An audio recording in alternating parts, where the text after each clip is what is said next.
क्योंकि वास्तव में अगर जो व्यक्ति सोचता है कि हम योगा करेंगे, प्राणायाम करेंगे, टाइम उसमें जाएगा, मेहनत करना पड़ेगा, तो अगर अब टाइम नहीं देंगे तो फिर उतना समय दर्द में, परेशानी में, बीमारी में और इलाज में देना पड़ेगा।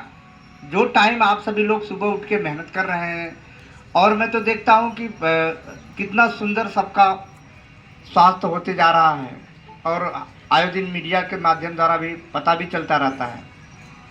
तो ये आप सभी लोग जो कर रहे हैं कार्य बहुत ही अच्छा, बहुत सराहनीय है, क्योंकि आप सभी लोग पहले जगह हैं और सबको भी आना पड़ेगा। वैसे भी भारत अपने वैदिक संस्कृति की तरफ अब जा रहा है, ताकि सबको यही आना, क्योंकि हमारे ऋषि मुनि योग और ध्यान साधना से जुड़े होते थे, ताकि उनका मन और उनका शरीर स्वस्थ हुआ करता था।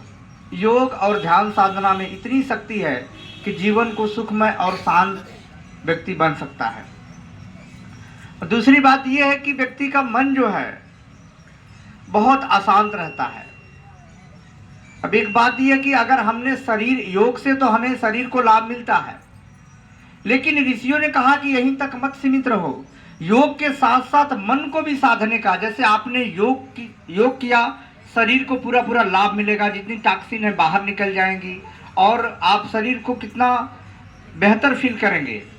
लेकिन इसके साथ हमारे ऋषियों ने मन को भी कहा कि हमारे शरीर के भीतर मन है, और अर्थात मन को हम कैसे सही दिशा की तरफ लेके जाएं, उसके लिए जैसे हम योग करते हैं उसके लिए आवश्यकता होती, जैसे मेडिटेशन। पहले भी आप सभी के बीच में सभाएं हुई हैं। जैसे आपको अगर हाथी को बांधना है तो आप बहुत बड़े जंजीर, सीकड़ का प्रयोग करेंगे। अगर आपको चींटी को बांधना है तो आप सूक्ष्म एक छोटा पतला सा धागा का प्रयोग करेंगे। लेकिन अगर आप या हम सबको मन को बांधना है, मन को रोकना है, तो क्या करेंगे? मन के लिए चाहिए हमें मेडिटेशन की विद्या, आत्मज्ञान, ताकि हम अपने जीवन को सुंदर बना सकें। और मेडिटेशन के माध्यम द्वारा ही हम अपने आप को बेहतर बना सकते हैं। मेडिटेशन की विद्या कोई संत देता है, सद्गुरु देते हैं, उनके द्वारा ही हम अपने मन को शांत कर सकते हैं, क्योंकि मन एक चंचल है। हमारे कवियों ने कहा, ऋषि मुनियों ने कहा और संतों ने कहा, उन्होंने कहा कि यह मन भूत समान है, दौड़े दांत पसार। 10 मिनट और रहेंगे आप सभी लोग, मैं ज़्यादा समय नहीं लूँगा, और इसके बाद सब लोग रहते हैं तो अच्छा भी लगता है, बस 10 मिनट ज़्यादा। कहा जाता है कि यह मन भूत समान है, दौड़े दांत पसार, बांस गाड़ ऊपर जावे नीचे आवे, सब बन जावे हार। मन के लिए लोगों ने बताया कि कबीरा मन तो एक है, चाहे जहां लगाए, भावे हरि की भक्ति कर, चाहे विषय कमाए।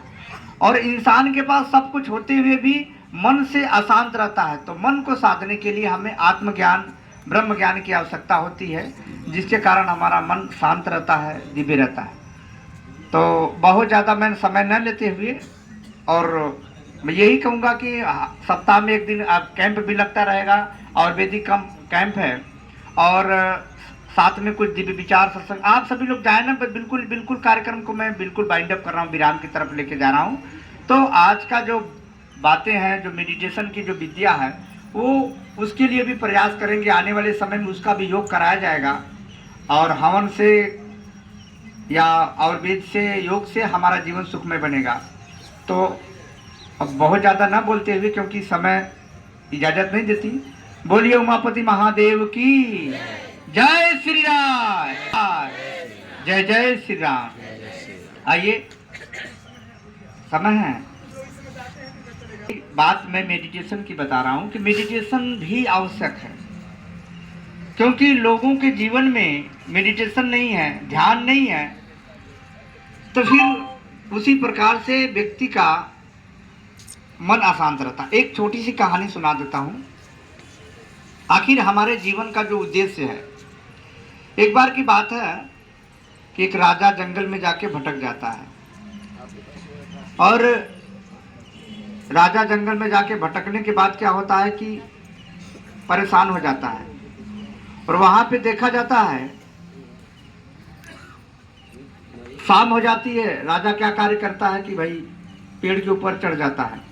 अब देखता है कि भाई रात के अंधेरे में इससे बचने के लिए, निजात पाने के लिए मैं क्या करूं? तो उसने देखा कि भाई ऊपर सर्प है, नीचे जंगली जानवर है, वैसे भी मुझे समाप्त कर देंगे, मुझे खत्म कर देंगे, तो मैं करूं तो करूं क्या? तो उसने देखा कि दूर एक व्यक्ति था जो लाइट जलाया हुआ था, उजाला जलाया हुआ था। तो उजाला तो जंगल में इंसान ही जलाएगा, जानवर तो जलाएगा नहीं। तो उजाले के पास जाता है और कहता, भैया मैं राहगीर हूँ, राह भटक गया हूँ, मुझे कुछ दे दो खाने, एक समय का खाना भोजन मुझे दे दो। और राजा को भोजन दिया जाता है।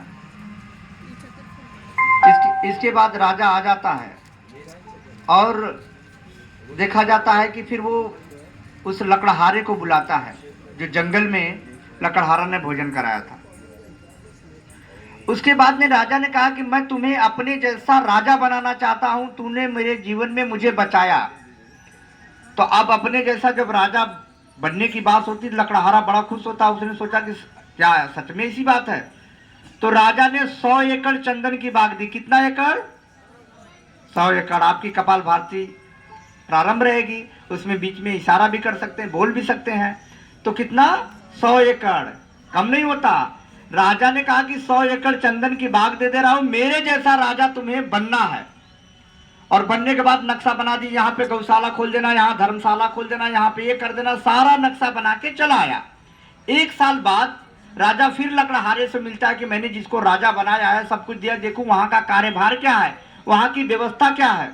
जाके देखता है कि वहां कुछ भी नहीं है। 1 साल बाद राजा उस लकड़हारे से मिलना था जिसको राजा बनाया था, वहां पे ऐसा कुछ भी नहीं है। सारी लकड़ियां को काट दिया और कुछ भी बनाया भी नहीं। राजा पूछता है कि भाई तुम इतनी लकड़ियां किए क्या? उसने कहा कि बस जीने खाने में चला गया। तो राजा ने कहा कि इतनी लकड़ियों को काटने के बाद बस जीने खाने में? उन्होंने कहा हाँ बस। तो उसने कहा कि तुमने कैसे कार्य किया? बोला कि बस खाया जिया, लकड़ी खत्म। उसने कहा कि बगल के मार्केट में थोड़ा पता कर लो, चंदन की लकड़ी है, कैसे तुमने बेचा? गया, थोड़ा सा लकड़ी का टुकड़ा बचा था, जो कुल्हाड़ी, किसी ने कहा कि 1500, किसी ने कहा 2000, किसी ने कहा 4000 उसका रेट। आगे बताता है कि इतना महंगा सब दे रहे हैं। तो उसने कहा कि इतना महंगा? राजा ने कहा कि जो राजा ने उस लकड़हारे को बनाया था। तो राजा ने कहा कि अच्छा, तुमने कैसे बेचा? उसने कहा कि मैंने सबसे पहले जंगल को काटा, लकड़ी को काटा, चंदन की लकड़ी को काटने के बाद आग लगाया, आग लगा के जलाया, जलाने के बाद राख बनाया, राख बना के बेच दिया। समझ रहे बात को? राख बना के बेच दिया। कोई रेट मिलेगा राख बना के? इतना कीमती चंदन की लकड़ी, चंदन का बाग, और काट के राख बना के बेच रहा, क्या रेट मिलेगा? नहीं मिल सकता। उस कहानी से मिलती जुलती अपनी भी कहानी है। भगवान ने हम सभी को कुछ श्वासें दी हैं। जो आप कपाल भारती करते हैं, देखेंगे कि यहाँ पे प्रकाश होने लगेगा आभा मंडल पे, और जब आपको ज्ञान मिल जाएगा, वो मंत्र मिल जाएगा, मेडिटेशन की विद्या मिल जाएगी, तो उस प्रकाश में भगवान के दिव्य दिव्य रूप भी दिखाई देंगे। हमारी श्वासें बड़ी कीमती है। कबीरदास जी कहते हैं कि कहता हूं कह